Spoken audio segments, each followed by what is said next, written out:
Mesdames et messieurs, bonsoir, très bon dimanche à tous. Bienvenue à cette édition du journal sur les antennes de Numérica Télévision. Demain, à Goma, s'ouvre la conférence, la 6e conférence des gouverneurs autour du président de la République, les chefs des exécutifs provinciaux de toutes les 26 provinces de la République démocratique du Congo. Ils vont notamment tabler sur le thème les recettes locales et la structure des dépenses territoriales. À Kinshasa, le gouverneur de la ville, André Kimbuta, a présenté hier à l'Assemblée provinciale le projet dédié du budget exercice 2018 pour la ville de Kinshasa, un projet qui s'élève à un peu plus de 26 millions de dollars américains. La deuxième partie de cette édition sera consacrée à la rétrospective, les informations telles que diffusées sur les antennes de Numérica Télévision la semaine qui s'achève. Merci de votre fidélité. Bienvenue à tous et à chacun. Je disais, c'est demain que s'ouvre à Goma la 6e conférence des gouverneurs avec comme thème les recettes locales et la structure des dépenses. La cérémonie d'ouverture sera présidée par le président de la République, Joseph Kabila. On annonce également à Goma l'arrivée ce soir du Premier ministre Bruno Tshibala Nzenze, qui sera accompagné de quelques membres du gouvernement. Et nous allons tenter d'aller à Goma, de joindre un confrère de la RTNC sur place. Déjà, on annonce les préparatifs de cette grande rencontre autour du président de la République. Il est en ligne. Robert Ndaye, bonsoir. Bonsoir. Vous êtes journaliste à la RTNC, on vous prend au duplex depuis la ville de Goma. On annonce l'arrivée ce soir du Premier ministre Bruno Tshibala Nzenze. Confirmé? Oui, le Premier ministre Bruno Tshibala arrive tout à l'heure à Goma à 20h20 selon les estimations dans tous les contrôles. Il viendra donc participer à cette 6e session de la conférence des gouverneurs qui s'ouvre ce lundi et ira du 18 au 19. Cette conférence va se pencher sur la mobilisation des recettes et sur l'utilisation par les gouverneurs dans la réalisation des objectifs de développement. Certainement, la question sur la sécurité au Nord Kivu, la rétrocession des 40% prévue par la Constitution de la République, les futures élections et leur sécurisation, toutes ces questions seront abordées lors de cette 6e session de la conférence des gouverneurs. Mais il faut dire au-delà de maigres recettes, il faut aussi une bonne volonté pour mieux faire, a dit le gouverneur Alphonse Kassanji à son arrivée ici à Goma. Cette conférence doit être l'occasion de manifester le soutien de toute la République démocratique du Congo aux fils et filles de cette partie du territoire national, victimes d'une guerre injuste imposée par les groupes armés qui pullulent dans le Nord Kivu. Le chef du gouvernement, Bruno Tshibala, se penchera sur cette question, vous le savez. Il fait des élections sans cheval de bataille et abordera la question avec les gouverneurs des provinces qui, tous, sont déjà dans la ville volcanique. Merci beaucoup, Robert Ndaye. On vous reprendra donc demain pour un autre duplex. Merci beaucoup. Merci. Et rappelez-vous que la dernière conférence des gouverneurs a eu lieu, disons, les travaux des 4e et 5e conférences des gouverneurs des travaux jumelés se sont tenus du 13 au 16 juin 2016 à Lubumbashi. Et puisqu'on a parlé finances avec les gouverneurs qui vont se pencher sur les recettes locales et la structure des dépenses territoriales, sachez que hier à Kinshasa, le gouverneur de la ville, André Kimbuta, a présenté à l'Assemblée provinciale de Kinshasa le projet du budget de la ville qui s'élève à un peu plus de 26 millions de dollars américains, soit 0,53% du PIB. Les axes prioritaires de ce budget sont notamment la gouvernance sécuritaire et judiciaire, la gouvernance politique et administrative, l'éducation, les infrastructures infrastructures, l'environnement, l'agriculture, le développement ou encore la santé. Un projet du budget que le gouverneur espère être encore enrichi par les députés membres de la commission et ECOFIN en votant le budget de la ville exercice 2018. Le gouverneur a indiqué dans son exposé que les députés provinciaux vont doter la ville d'un projet réaliste qui tient compte des paramètres réels de la vie socio-politique de la ville de Kinshasa. À Limete maintenant, à l'UDPS, on a tenu une matinée politique ce dimanche, matinée tenue en présence du secrétaire général du parti, Jean-Marc Kabound Akabound. Au cours de cette matinée politique, le parti, l'UDPS, a confirmé la marche du 19 décembre prochain, marche dite de sommation. Nous y reviendrons demain avec images et commentaires. À présent, la seconde partie du journal, notre revue des événements marquants de la semaine finissante, la rétrospective dans une sélection de Tapi Lutunou, un montage assuré par Didier Boalé. La semaine a commencé lundi par l'inauguration d'un nouveau bâtiment du gouvernement, cet imposant immeuble qui abritera désormais les services administratifs de certains ministères a été inauguré par le chef de l'État. La suite en images.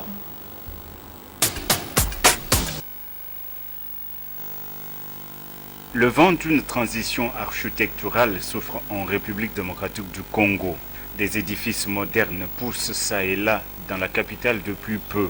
Un imposant bâtiment administratif du gouvernement qui va abriter les secrétariats généraux de quelques ministères a été érigé sur le boulevard Triomphal.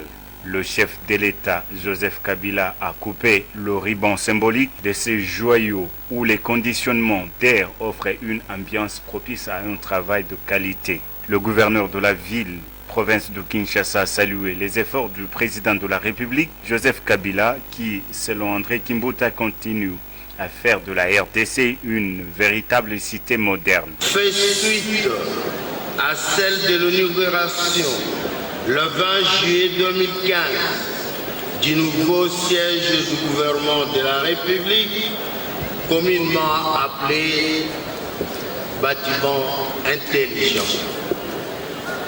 Il vous souviendra qu'au cours de cette cérémonie d'il y a 2 ans, il a été annoncé la construction en cours sur le site autrefois appelé Tembe na Tembe d'un bâtiment administratif du gouvernement de la République.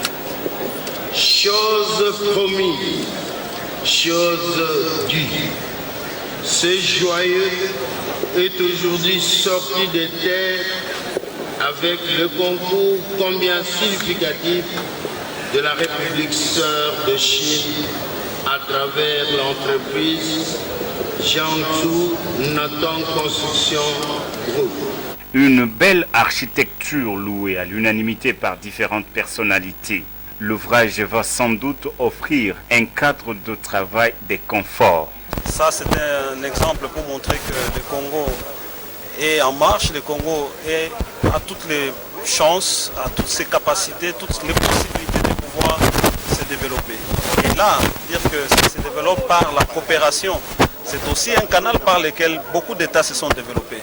Je crois que le chef de l'État, dans sa vision de la révolution de la modernité, a bien pensé de doter à notre administration ce bâtiment qui finalement va être très utile non seulement aux différents fonctionnaires qui travaillent dans ces différents ministères, mais aussi aux populations quand ils auront besoin de parcourir 2 ou 3 ministères pour régler un problème.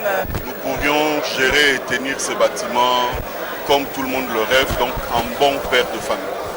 Madame, comme vous le savez, cet édifice, ça montre comment la République démocratique du Congo retient de bonnes relations avec la République populaire de Chine.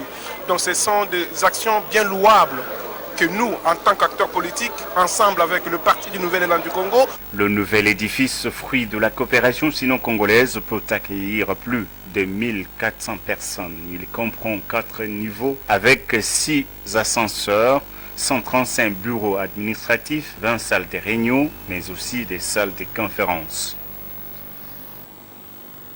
Après l'expiration du délai accordé aux propriétaires des véhicules pour se mettre en ordre avec l'autorité provinciale, nombreux sont ceux qui ont pris d'assaut les points de vente de vignettes, histoire de se procurer ce document et circuler librement dans les artères de la ville de Kinshasa. Suivez.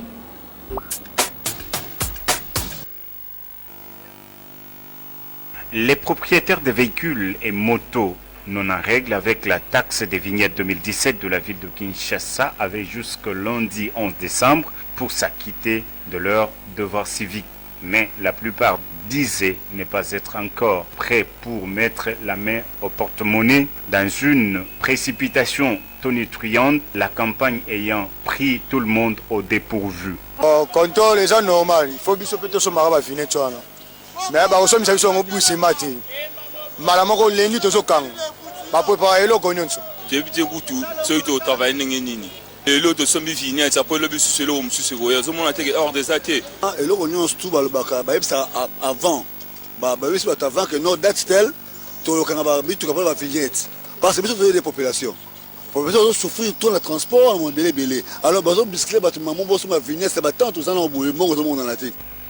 Malheureusement, même ceux qui ont de l'argent sont butés à la lenteur des services mis en place par l'hôtel de ville de Kinshasa. Nombreux sont ceux qui passent des journées entières loin de leur milieu de travail pour obtenir ce précieux sésame.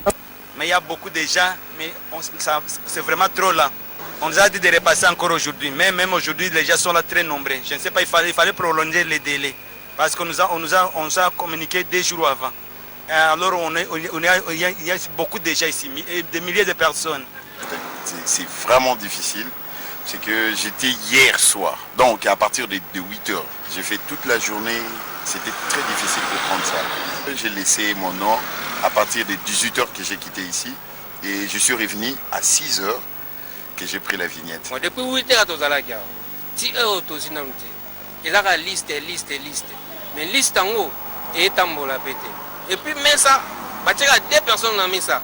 Si 350 personnes basent à L'hôtel de ville ne manquera pas de se montrer plus compréhensif à l'endroit des automobilistes. C'est du moins ce que souhaitent les intéressés. La nouvelle est tombée mercredi matin. Les services du conseiller spécial du chef de l'État en matière de lutte contre la corruption ont arrêté le directeur et le directeur général adjoint de la DGRK ainsi que le secrétaire général du ministère de l'Urbanisme et Habitat. Ils sont poursuivis pour faux en écriture, corruption et détournement des biens publics.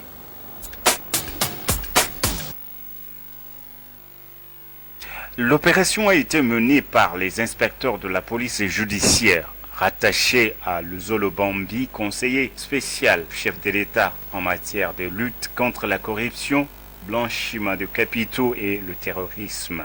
Narcisse Lembo et Dido Ilemboa, respectivement directeur général et directeur adjoint de la direction générale des recettes de Kinshasa, étaient arrêtés mardi dans la capitale. Ils sont poursuivis pour faux en écriture, corruption et détournement des biens publics évalués en millions de dollars américains. Plusieurs autres cadres de cette régie financière sont également aux arrêts pour le même motif.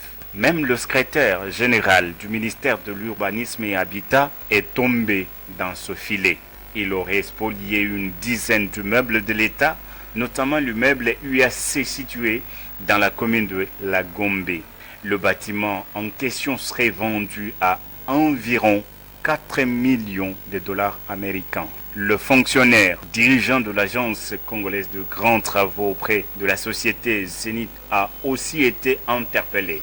Il lui est reproché le détournement d'une dizaine de millions de dollars destinés à la construction de passerelles sur le boulevard Lumumba. Mais le ministre de l'Urbanisme et Habitat a sévèrement critiqué ces arrestations, surtout celle du secrétaire général de son ministère. Pour lui, le conseiller spécial du chef de l'État, Luzolo Bambi, n'a pas le droit de faire arrêter les gens. Les personnes interpellées par les services du conseiller spécial du président de la République contre la corruption ont été transférés auprès du procureur général de Kinshasa, Matete. Jeudi, l'actualité sur nos antennes était dominée par la publication des résultats de 2 enquêtes. D'abord, celle liée à l'enregistrement des enfants à l'état civil, et puis une autre qui concerne les enfants réalisés par le Conseil supérieur de l'audiovisuel et de la communication.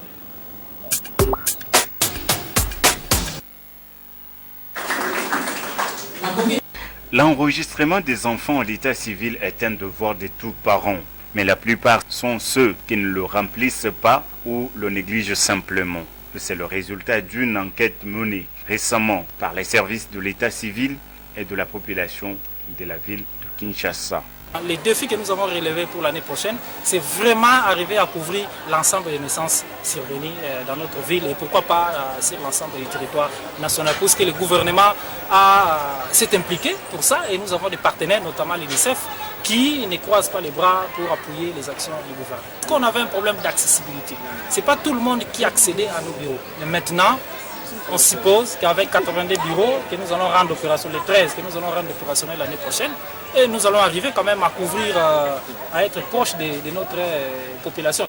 Les enfants intéressent également le Conseil supérieur de l'audiovisuel et de la communication dans une étude intitulée « Monitoring et analyse générale des mots-clés et du ton utilisé sur la situation de l'enfant dans les médias opérant Kinshasa », l'institution d'appui à la démocratie a recommandé aux médias de la capitale l'instauration d'une rubrique consacrée à l'enfant. Cette étude de monitoring n'est pas la première demandée par l'UNICEF.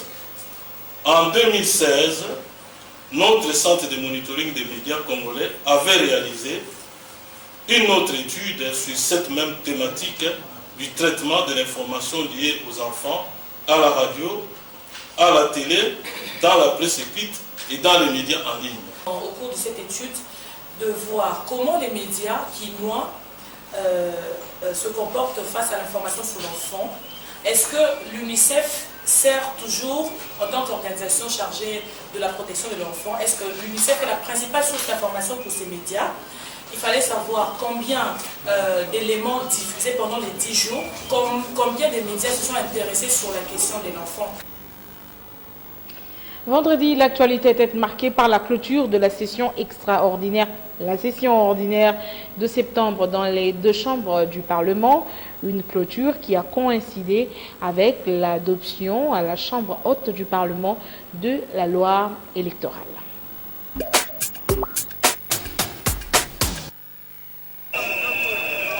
Avant la séance plénière au Sénat consacrée à l'examen de projets de loi électorale, les députés de l'opposition accompagnés des militants de leurs partis politiques respectivement ont organisé une marche de protestation contre cette loi. C'est un signe que nous venons d'envoyer à ce pouvoir, à la majorité présidentielle, que le Congo nous appartient à tous. Nous sommes sortis de plusieurs guerres, nous voulons accéder au poste de responsabilité par les élections. On n'acceptera jamais des élections plutocratiques dans ces pays. Et même leur foutue machine à voter. Le Congo appartient aux Congolais, les Congolais n'ont qu'un seul pays. Nous n'avons que ce pays, on n'a pas un autre. Et on va se battre pour les libérer. D'abord, c'est pour montrer que la liberté de manifester est une liberté qui se fait observer. Viva! Viva! Viva! Nous sommes députés d'Ambinu, on a soutenu les sénateurs, Malgré la pression, le projet de loi électorale révisé a été envoyé à la commission PAJ sans qu'il ne soit adopté en séance plénière. C'était après les réponses du ministre de l'Intérieur aux différentes préoccupations soulevées par les sénateurs lors du débat général. Parce que si on reporte l'examen de ce texte à la session de mars, ça va encore nous amener à reporter indéfiniment les élections. C'est dangereux. Il faut que le Sénat l'adopte pendant ces 2 jours.